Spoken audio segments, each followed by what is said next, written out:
that's the only travel that's happening. So Nice. traveling back and forth from the gym and then traveling to that. All right, so we're connected inside the video source in Facebook, so we can hit go live there, and we're pretty much live everywhere else already. So Oh once this yeah. thing kicks in, we will be live all over the internet for Marketing Monday. So we are live on Facebook, YouTube, LinkedIn, and X. It is Marketing Monday. Your boy Pat Hilton, joined by Zach Hoffman. We've been doing it every Monday for a couple weeks now, and we're going to keep it rolling. Zach, how you feeling this morning? Feeling great, ready for that holiday, but it's been more than a couple of weeks, Pat. We've been rolling here for quite a few already, so dude, I'm loving let's keep it. Rocking and rolling, man. I'm loving it. And if you guys want to subscribe, you can go to the Social Marketing Show, and you will find every episode of Marketing Monday with Zach Hoffman on the Social Marketing Show podcast. If you want to listen to it in your car, we talk about all things promotion, all things advertisement, all things marketing, business, innovation, entrepreneurship. And I also have a ton of other awesome guests. But Mondays have become the Zach Hoffman day. So give us a little rundown of the topics that you pulled, and let's jump into it. For sure, Pat, we're going to pick up on Jimmy Fallon. Essentially, video killed the radio star back in the day when we were watching MTV as kids. It looks like social media and other things are killing the TV star. Then we're going to go into Diet Pepsi by Addison Rae. Essentially hearing that trademark on the radio, where's that fine line? And then that big marketing merger of Omnicom acquiring Interrepublic and essentially blaming some of the big platforms out there in digital as to why they have to do it. I call BS on that, but we'll talk a little bit more about it as we go into it. So yeah, let's roll, man. Let's roll into video killed the radio star. You got something to build on that? I mean, Well, what do you yeah, say? totally. Social media killed the TV star or what? Well, I was talking to my buddy Kyle Mallion yesterday about all of this, and there's a popular artist he follows named Russ. And I guess this Russ guy came out with one song a week. It was like episodic. He would write and produce a song and release it once a week. And, All right. for a while there, obviously, just like you or me or anyone else, he didn't have a huge following. He was just doing an episodic thing, and then it blew up for him. And now he's his own independent label, and he's pretty big. And you look at something like that, and you think about the fact that the creator killed the production star. So there used to be famous producers that produced everything. You got your Quincy Jones when it comes to music, or you got your Steven Spielberg or George Lucas when it comes to movies. And then you look down the line at music today, and independent creators are their own record label. They don't need radio anymore.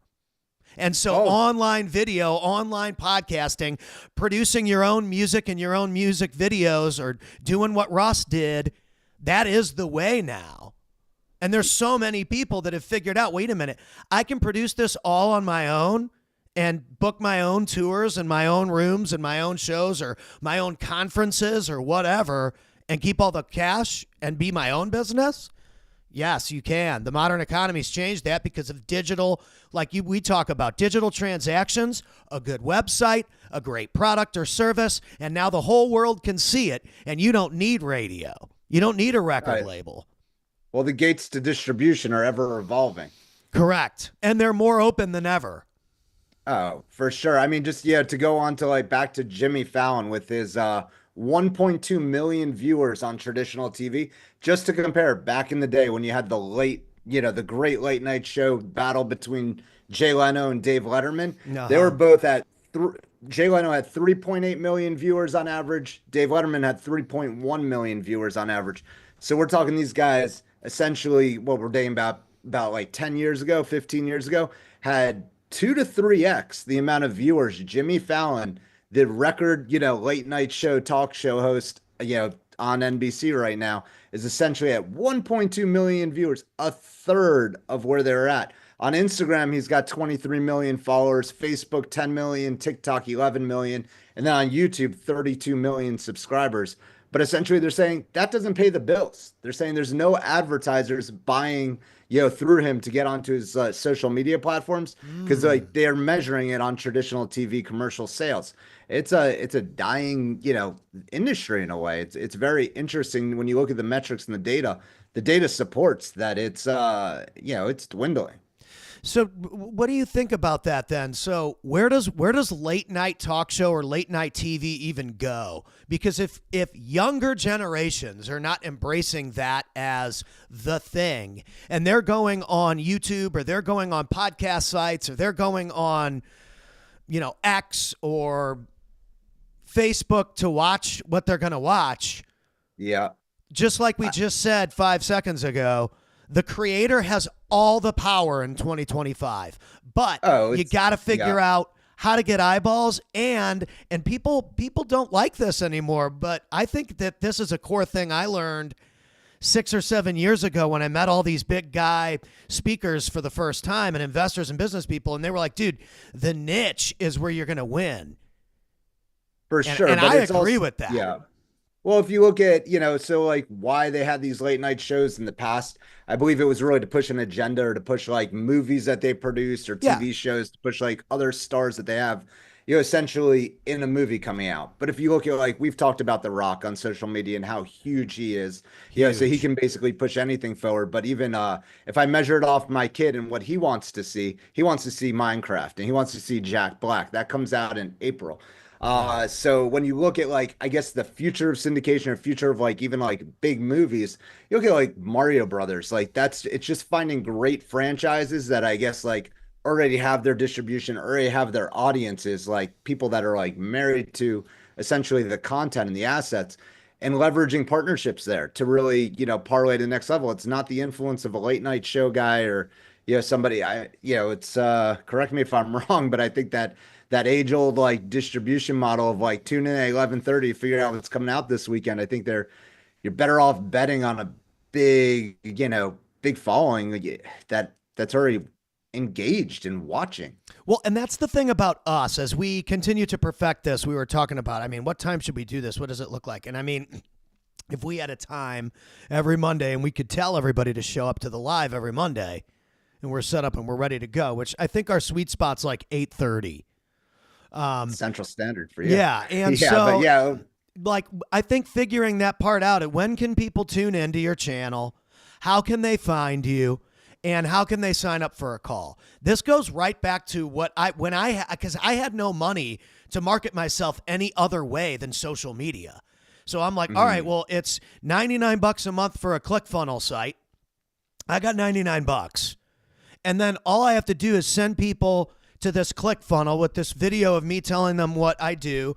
I've worked with Grant Cardone and Gary Vee in this in person. Or for you, it's we've worked with this lawyer, that lawyer, the other lawyer. And here's how you can book a call and a consultation with us. And it all goes Yeah. back to when you're on the internet, because we are smaller than they are and we don't have a machine behind us. Our numbers that we need to clear are also much lower with a much Oh, higher return. And so, again, yeah. the power to the creator. They've got the eyeballs we need, but we've got the skills for those eyeballs. We just need to figure out exactly how to maneuver it and how to angle it. So I think even Well, for us, there's a good lesson for us. How, yeah. we want to make sure people can tune into Marketing Mondays every week. And so as we Well, go forward, we'll start promoting that even more and figuring out what the tone is for that. Oh, for sure. But that exact time range, it doesn't even necessarily matter because we're finding that, a lot of wealth is created within the cuts that we actually get, the reels. It's not the actual live piece. Totally. And That's, that's the lesson here from social media is how easy it is to get daily content. That's one of the oh yeah, lessons of the but show. yeah, you take a 20, 30 minute cut and then you get, a few different gems and you see where the audience takes it or what the audience actually likes. That whole Jimmy Fallon piece and backing it up with statistics and data, is a little topic point that we talked about the other day. And essentially, people really, enjoyed hearing content about like where late night shows are going or why it even still exists.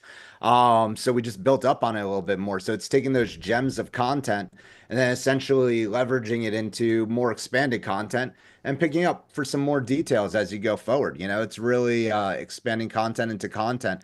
And it doesn't necessarily matter if people are tuning in live. It's like those gems. It's like if you watch ESPN Sports Totally. Center or some of the reels when it comes to sports. I mean, there are people watching the games live, but like fantasy football and like different things have really saved sports in a lot of ways. I know we keep bringing up, I personally keep bringing up sports, but it's just really mind-boggling how, that traditional infrastructure is being shaken purely by what's going on throughout Well, media I in think general. that once we've already gotten to the news being 110% disrupted by social media and the internet Oh yeah. and independent creators. And now we're going to get into professional sports. We're already kind of seeing it. St. Louis Blues fans have been so annoyed with the way that the St. Louis Blues streaming system works. This is a great topic. I'm just going to add this one in there because I have so many people that grew up watching me play at the bars that now still follow me on Facebook, and I'm at the business conferences now. And the Blues have this whole thing screwed up. You're going to love this. So you All can't right. find the games. You have to like subscribe to this outsourced thing. I guess they have a deal with some TV network, and so you have to pay for this extra TV network to watch the St. Louis Blues. And then it like never works, and you can't watch it on your phone, and X, Y, and Z. And so here is my solution for the St. Louis Blues. You need to stream just like we're doing. And by the way, St. Louis Blues do a great job with like, this just happened. This person just scored.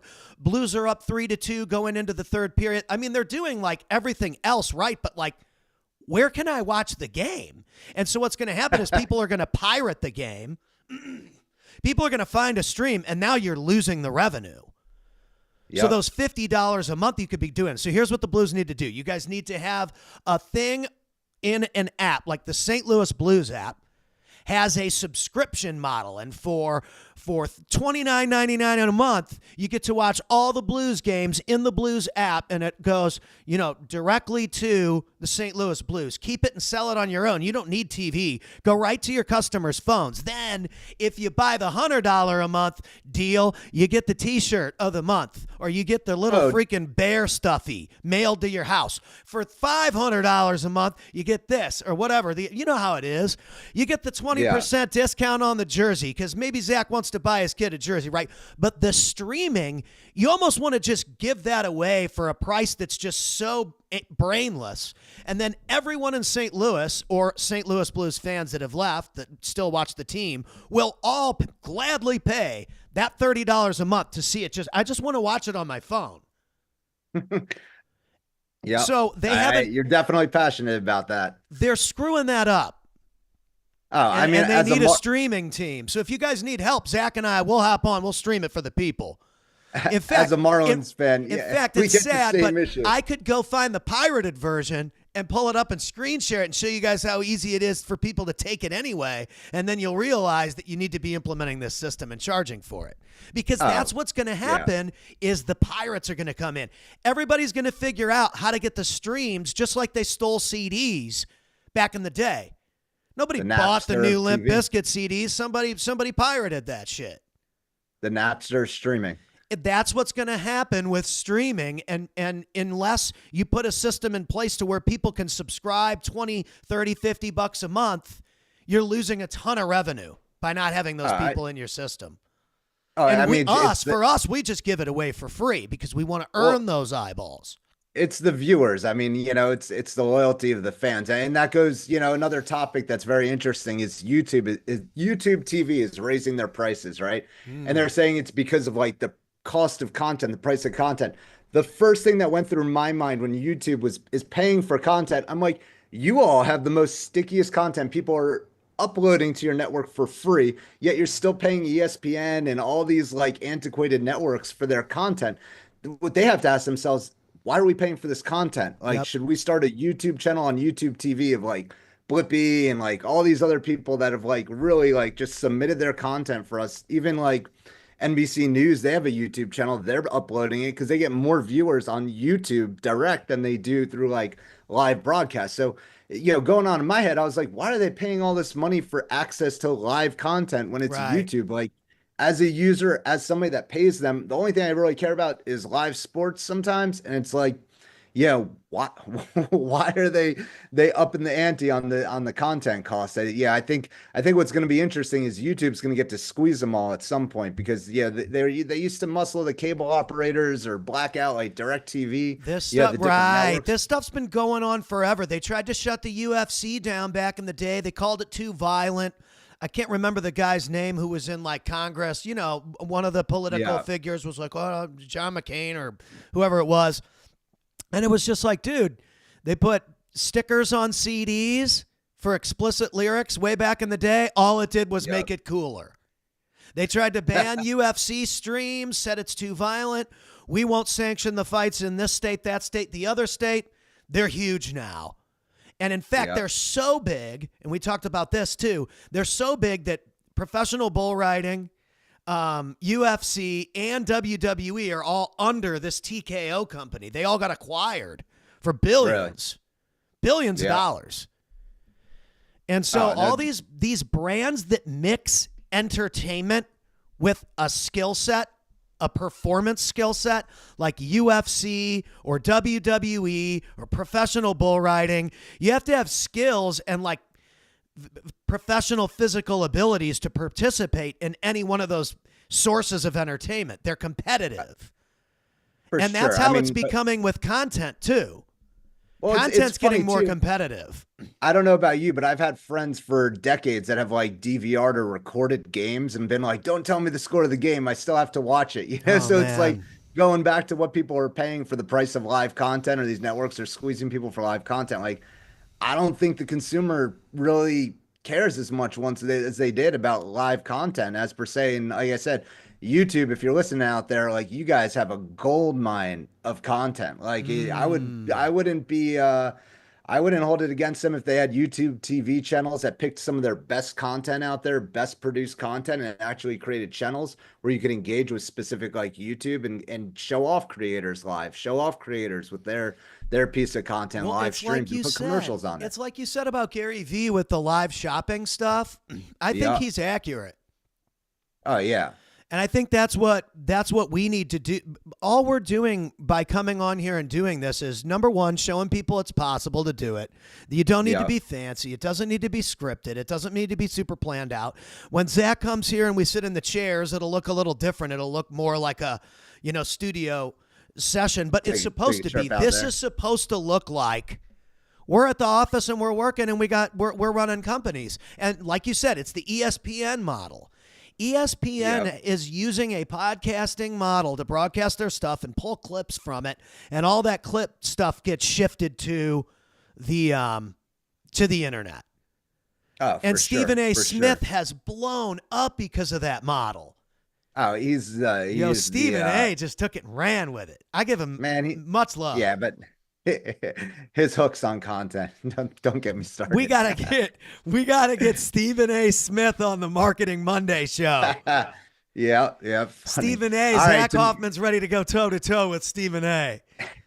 some of those hooks he uses for content or clicks. Bro, I'm like, he's come on, dude. outrageous sometimes. Come on. But only You he know, can that's say pushing it. Only he can say it. Only he can say it or get That's away with it. But that's why you got to give him credit. Like if you're going toe to toe with a guy like that, he's got angles that he can hit you from that you can't defend.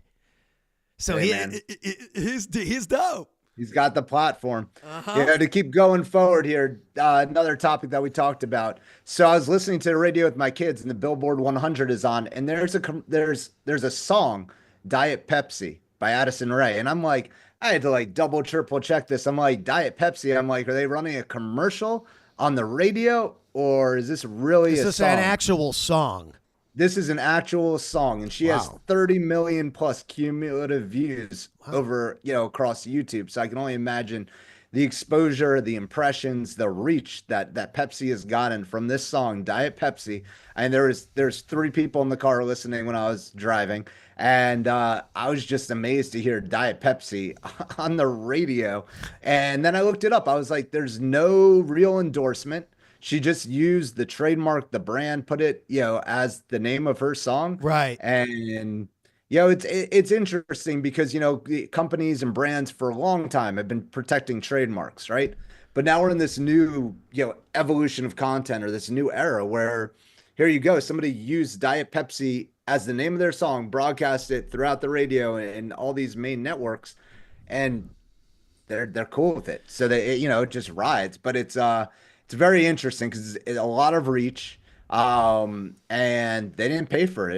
It just goes to show you, some of these things, these social buzz, social cuts, like, big brands are leveraging off of this greatly. Yeah, and you're actually really good at zoning in on how these people are converting and what they're doing. And so, this is a good lesson for our guys that clip these clips, because we've really been zoning in on where's the value, what's the story of each clip, because we're having so many recordings, so many conversations, so many of these now. I got like 6 of these today.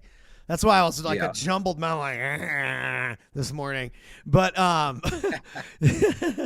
but it's good because now I'm set up. I'm ready to go on a Monday. So it's always that way. It's like wedging in that extra mile always pays off at the end. Oh, for sure. And so I think that for anybody watching, it's like grab your phone and start posting some stuff because it lives forever. Yep. And apparently if you use a Coca-Cola or, drink your favorite drink, because I'm not a Pepsi drinker. I like Coke. It's the same thing I did making a song about Grant Cardone. He didn't pay me for the song or pay me for the performance, but how much was it worth to my career to even have his eyeballs see that and see me perform? Get it out there. It changed everything. Yeah, another piece of news out there. So there's a big marketing merger happening, if anybody knows or cares. But Omnicom's trying to acquire InterRepublic, and it's interesting because in the article they blame Google and Facebook for impacting like the dollars and resources being spent on creative or just on the all distribution. The reality is I think they got to step their game up. I mean, I haven't seen. We've seen some classic campaigns on digital, but I think there's still a lot of room out there for some like real classic campaigns to come out across digital media, whether it be like Facebook, Instagram, Twitter, TikTok, and really like impress upon the public. I mean, we've seen the Crate Challenge over the past few years. There's never really been like a huge brand endorsed, I would say, push of like viral content that's gotten the public by storm. When I was a kid, you had Coke versus Pepsi, like the mystery cup. Like, you had a mystery cup, like choose which one is Coke, choose which one's Pepsi, just by a taste sample. Where is that in today's market? It'd be great to see, a real viral campaign really kick off. Maybe it's the French fry challenge, Burger King versus McDonald's or something. But I mean, we have yet to see anything take social media by storm that's like a real brand endorsed push. I mean, like I said, like we talked about before, seen some great ads on TV, but they fall flat from a social and digital syndication. They're not even there. Yeah, and I think that it's almost like the user's job. So it's back to me making the tune for Cardone.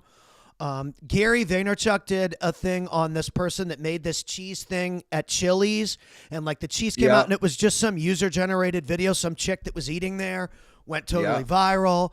The Hawk Tua thing. Of their sales. What's happening right now is the things that are going viral are like the things that people do or say that are getting captured in real time that aren't faked, that people are now looking at and being like, whoa.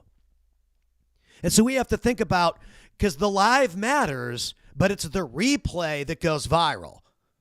Oh, yeah, so like, for sure. Like we talked about, going live on SportsCenter, Stephen A. Smith, he's doing what I'm doing all day long. He's got his suit on. He's hopping on calls. He's doing this. He's doing this for this and that for that. And then he's got to go to the studio at 3 o'clock. These people are on this all day long. They are like walking media brands. Pat, you got a suit?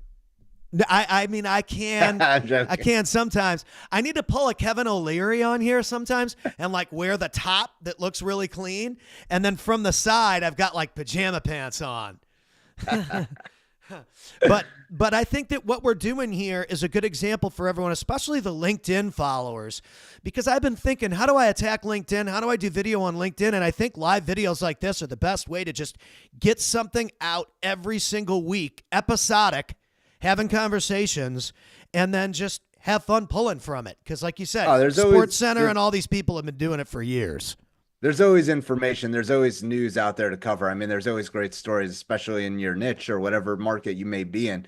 There's always a piece of content to talk about, yeah, or specific topics is something that you saw in your marketplace that people want to hear about. There's definitely interesting things going on all the time. Totally, dude. What else we got on the list? That covers our list, man. But we're coming up here on the holidays. You got any great plans?